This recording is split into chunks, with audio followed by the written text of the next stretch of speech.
Darwin, bilis na. I-endorse mo na yan. Ma'am, alangaling oras eh. For sure, nag-endorse na sila ngayon sa ward. Eh, anong gusto mo? Matambakan tayo ng pasyente dito sa ER? Ang dami-dami pang pasyente sa labas. Yung iba nakaupo na lang. Oo nga po, kaso baka pagalitan nila ako sa taas, ma'am. O yan, may mga dumarating pa. Wala na tayong vacant bed at vacant wheelchair sa ER. Kaya kailangan mo lang i-endorse ang Darwin. Sige po, ma'am.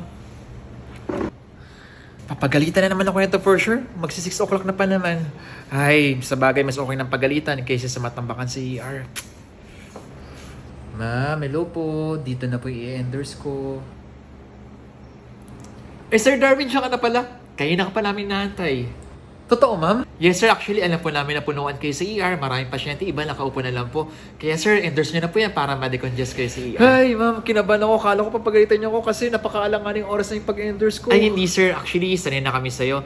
Yung mag-endorse ka during endorsement namin, yung bigla kang darating para magpahabol ng pasyente.